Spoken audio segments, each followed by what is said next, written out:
So let's start off by listening to the track. Sometimes when I go out, I just wanna alone. No calls, no text, no phone. Making me wanna say I wish I had somebody like you.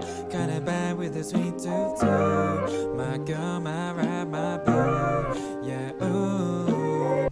Okay, cool. So it's already relatively mixed, but now needs the compressors adding. And I say compressors because you can use 2 compressors on a vocal and it'll sound way better than just using 1 compressor. So let's start off. The first thing that you want to start off with is a fast acting compressor. Now I'm just going to use this one from FabFilter, but it works with any of the standard Logic ones as well. So you'll see on all compressors, pretty much, you've got an attack, a release, a ratio, and a threshold. ARRT. You're going to first adjust the attack of the compressor, followed by the release. So the attack is how quickly that compressor is going to act on the signal, in this case the vocal. The release, how fast after the compressor has engaged is it going to disengage? Is it going to take for that compression to stop activating? Then we're going to do the ratio, and this compresses, so for every 1 decibel, for example on 4:1 compression, for every 1 decibel over the threshold, it's going to compress it by 4 decibels. Then the threshold, so at what loudness is the signal going to start to get compressed? So let's have a listen to the song. I want to start this off with a super fast attack because the goal of the first compressor is just to get those very punchy high moments. You can see here on the audio track itself, these sections here that are super high and just poking above everything else, that's what we're going to try and tame first. These bits here, all of this. So as soon as we see it engaging just a little bit, we're going to try and activate those. So you should be able to see it quite nicely on this compressor. So if I just push play. Sometimes when I go out, sometimes when I go out, I just wanna. You can see how it really engages there. No text, no phone. Just on those really sharp bits that will engage here in a second. There. Wish I had somebody like you. Kinda bad with a sweet tooth too. My girl. Perfect. So now I'm just going to adjust the ratio to push that down even further because I want it to be a pretty non-dynamic vocal at this stage. Sometimes when I go out, I just wanna alone. No calls, no text, no phone. Making me wanna say I wish I had somebody like you. Kinda bad with a sweet tooth too. My girl, my ride, my boo. Yeah, ooh. Nice. Next, we move on.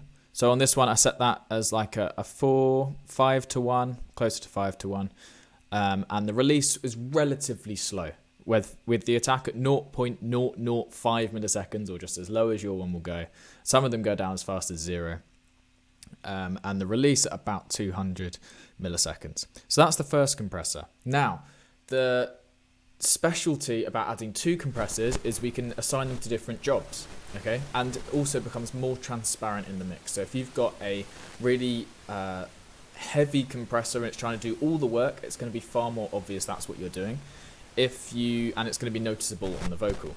If you have multiple compressors to do different jobs, you're going to be able to much more easily affect the vocal in a big way without it being obvious that that's what you've done. So this one is just to take those loudest spiky moments and reduce it just so it softens into the track and makes the vocal, more transparent.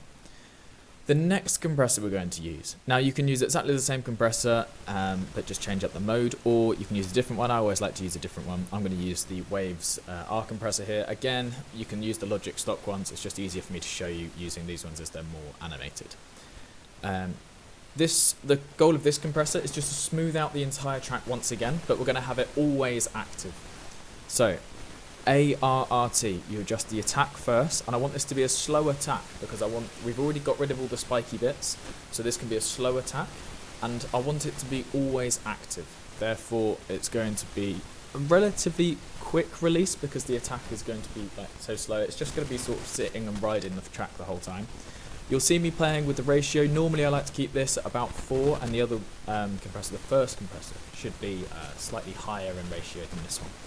So this song doesn't really need a lot of compression because of the way that I sang it. I'm guessing around 3, but we will adjust, and then the threshold is just when that's going to be activated. So how loud do I want the vocal to be as the compressor engages?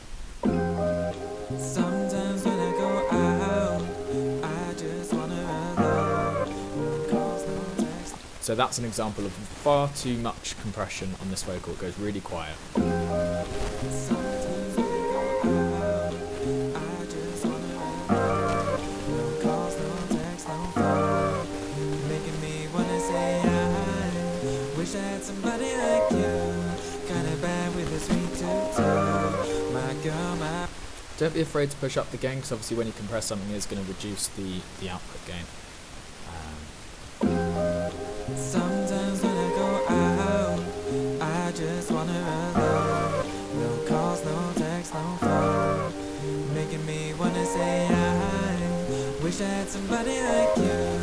Kinda bad with a sweet tutu. My girl, my ride, my boo. Yeah, ooh. Sometimes when I go out, I just wanna alone. So that sounds good to me. I'm quite happy with this in the mix, but let's just listen back to it and I'll sort of A-B comparison it for you. Sometimes when I go out, I just wanna alone. No calls, no text, no phone. Making me wanna say I wish I had somebody like you. Kinda bad with a sweet tutu. My girl, my ride, my boo. Yeah, ooh. And there you